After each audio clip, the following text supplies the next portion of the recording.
मैंने अपनी बहुत सारी वीडियोस में K2-18b सियारे के बारे में बात की है। इसे साइंसदान जमीन जैसा सियारा समझते हैं और जेम्स स्पेस टेलीस्कोप की न्यू स्टडी के बाद इंटरनेट पर इस सियारे के बारे में बात होने लगी। इसकी डिटेल वीडियो मैं बना चुका हूं। अगर आपने वो वीडियो नहीं देखी तो जल्दी से जाकर देखें। इस सियारे के अलावा भी कई सियारे कायनात में मौजूद हैं जिन्होंने साइंसदान का ध्यान अपनी तरफ खींच रखा है, जिनको साइंसदान जमीन जैसा सियारा समझते हैं। आज की इस वीडियो में मैं उन्हीं सियारों की बात करूंगा, तो पूरी वीडियो वॉच कीजिएगा। और आप देख रहे हैं स्पेस वर्ल्ड। सबसे पहले बात करते हैं केपलर 452b की। इस सियारे को 2015 में केपलर स्पेस टेलीस्कोप से फाइंड किया गया था। इस सियारे की खास बात यह है कि ये हमारी जमीन की तरह अपने स्टार के हैबिटेबल जोन में आता है। यहाँ पर इतना टेम्परेचर है जिसमें पानी लिक्विड फॉर्म में मौजूद हो सकता है। इसका साइज और मास हमारी जमीन से ज्यादा है। हैबिटेबल जोन में ज्यादातर साइंसदान को जो सियारे मिलते हैं वो अपने स्टार से टाइटली लॉक्ड होते हैं, सेम ऐसे जैसे हमारा चांद जमीन से टाइटली लॉक्ड है, जिसकी वजह से उन सियारों की एक साइड अपने स्टार की तरफ होती है और एक साइड अपने स्टार की दूसरी तरफ। सामने वाली साइड का टेम्परेचर ज्यादा होता है और दूसरी साइड का टेम्परेचर कम। लेकिन ये सियारा अपने स्टार से टाइटली लॉक्ड नहीं था, यानी साइंसदान के मुताबिक इसका टेम्परेचर हमारी जमीन जैसा था और हो सकता है वहाँ हमारी जमीन जैसा मोटा एटमॉस्फेयर हो, जिसकी वजह से साइंसदान का कहना है कि हो सकता है इस सियारे पर लाइफ मौजूद हो। लेकिन ये सियारा हमारी जमीन से बहुत ज्यादा दूर है। ये दूरी इतनी ज्यादा है कि अगर हम आज के एडवांस स्पेसक्राफ्ट से भी सफर करें तो वहाँ जाने में 10 लाख साल से भी ज्यादा टाइम लग सकता है, यानी हमारा वहाँ जाना नामुमकिन है। लेकिन हम वहाँ तभी जा सकते हैं जब अल्लाह का हुक्म होगा। इसके बाद बात करते हैं गलीस 667cc की। ये सियारा हमारी जमीन से 23 लाइट ईयर की दूरी पर मौजूद है, यानी ये सियारा केपलर 452b की निस्बत हमारी जमीन के बहुत ज्यादा करीब मौजूद है। इस सियारे को 2011 में फाइंड किया गया था। ये भी हमारी जमीन की तरह अपने स्टार के हैबिटेबल जोन में आता है, लेकिन ये सियारा अपने स्टार के हैबिटेबल जोन के आखिरी किनारे पर मौजूद है। इसके स्टार की सतह का टेम्परेचर 3700 डिग्री है, जो हमारे सूरज की सतह के टेम्परेचर से कम है। इसीलिए इसका हैबिटेबल जोन स्टार के बहुत ज्यादा करीब है। करीब होने की वजह से ये अपने स्टार के गिर्द अपना एक चक्कर 22 दिनों में कंप्लीट करता है और ये अपने स्टार से टाइटली लॉक्ड है, जिसकी वजह से इसकी एक साइड अपने स्टार की तरफ होती है और एक साइड अपने स्टार की दूसरी तरफ होती है। जो साइड अपने स्टार की तरफ होती है वहाँ हमेशा दिन होता है और वहाँ सूरज की रोशनी मुसलसल पड़ने की वजह से उस साइड का टेम्परेचर भी ज्यादा हो जाता है। और जो साइड स्टार की दूसरी तरफ होती है वहाँ हमेशा रात होती है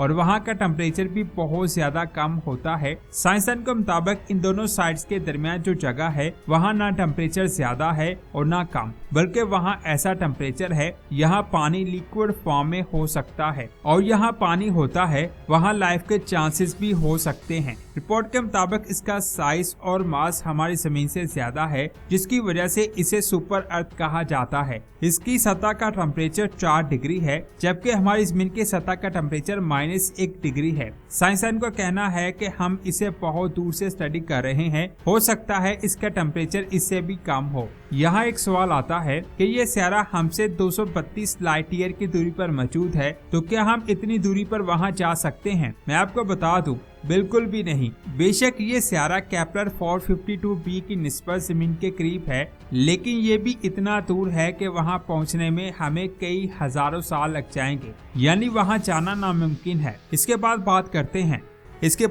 करते हैं इन तीनों स्टार्स की, जिसे ओराइन कॉन्स्टेलेशन की बेल्ट कहा जाता है, क्योंकि ये ओराइन कॉन्स्टेलेशन के बिल्कुल सेंटर में मौजूद है। इनमें पहले स्टार का नाम अल्नीटक है, दूसरे स्टार का नाम अल्नीलम है और तीसरे स्टार का नाम मिंटाका है। सबसे पहले बात करते हैं अल्नीटक स्टार। ये स्टार हमारी जमीन से 1265 लाइट ईयर दूर मौजूद है और इसका टेम्परेचर 29,226 डिग्री है। साइज में ये स्टार हमारे सूरज से 20 गुना ज्यादा बड़ा है, यानी इसका साइज 2 करोड़ किलोमीटर है। ये जानकर आपका दिमाग चकरा जाएगा कि ये एक नहीं बल्कि 2 स्टार्स हैं, लेकिन जब आप इसे देखेंगे तो ये आपको सिर्फ एक स्टार ही नजर आता है, लेकिन हकीकत में ये 2 स्टार्स हैं। इनमें एक स्टार बहुत बड़ा है और एक स्टार बहुत छोटा है। दूसरे स्टार का साइज कम होने की वजह से ये हमें जमीन से दिखाई नहीं देता, स्टार की उम्र 64 लाख साल है और इसे 1819 में डिस्कवर किया गया था और ये एक ब्लू जॉइंट स्टार है, जबकि इसका छोटा स्टार एक ब्लू सब जॉइंट स्टार है। ये आसमान का 31वां रोशन स्टार है। इसके बाद बात करते हैं नीलम स्टार की। ये स्टार हमारी जमीन से 1344 लाइट ईयर दूर मौजूद है। ये दूरी इतनी ज्यादा है कि रोशनी को भी वहां पहुंचने में 1344 साल लग जाएंगे, लेकिन जमीन से देखने पर यह बहुत करीब दिखाई देता है। इसका टेम्परेचर 27,000 डिग्री के करीब है। ये स्टार हमारे सूरज से 32 गुना ज्यादा बड़ा है और इसका डायमीटर 4 करोड़ किलोमीटर है। ये एक सिंगल स्टार है। इसे bright blue super giant star भी कहते हैं। स्टार की उम्र 57 लाख साल है। साइंसदान को कहना है कि स्टार पर बहुत तेज हवाएं चलती हैं, जिनकी स्पीड 2000 किलोमीटर फी सेकंड है। इसकी ग्रेविटी हमारे सूरज से 40 गुना ज्यादा है और ये आसमान का 29वां रोशन स्टार है। इसके बाद बात करते हैं मिंटाका स्टार की। ये स्टार हमारी जमीन से 1239 लाइट ईयर दूर मौजूद है और स्टार का टेम्परेचर 29,000 डिग्री है। ये स्टार हमारे सूरज से 16 गुना ज्यादा बड़ा है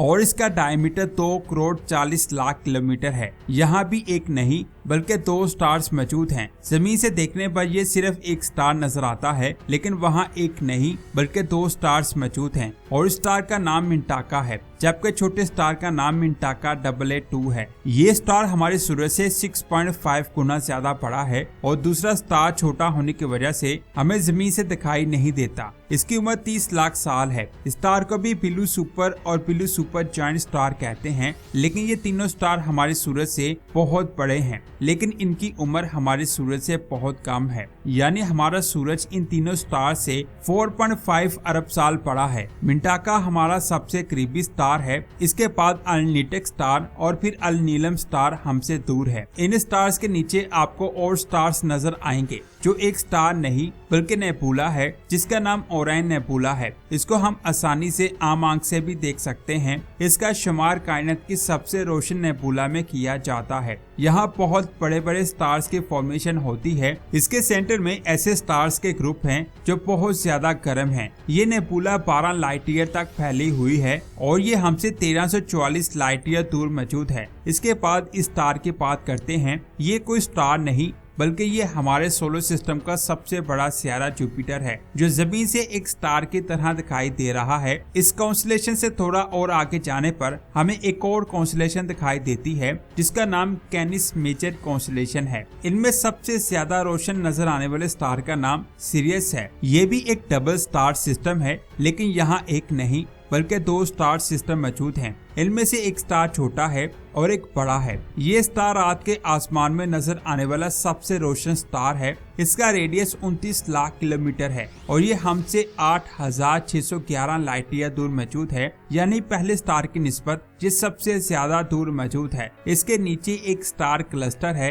जिसका नाम M41 है। साइंस की स्टडी के मुताबिक इस क्लस्टर में 100 से ज्यादा स्टार्स क्लस्टर मौजूद हैं, जिनमें कई रेड जॉइंट स्टार्स हैं। इस क्लस्टर की खास बात यह है कि इसमें जितने भी स्टार्स मौजूद हैं उनकी फॉर्मेशन एक साथ हुई थी, जिसकी वजह से इनकी उम्र भी एक जैसी है। अब जेम्स स्पेस टेलीस्कोप से इन स्टार्स को भी स्टडी किया जाएगा और हमें इन स्टार्स के बारे में और भी ज्यादा इन्फॉर्मेशन हासिल होगी। और ऐसी ही वीडियोस के लिए हमारे चैनल को सब्सक्राइब करके बेल आइकन को प्रेस करें। मिलते हैं एक और शानदार वीडियो में। अपना बहुत सारा ख्याल रखें। अल्लाह हाफिज।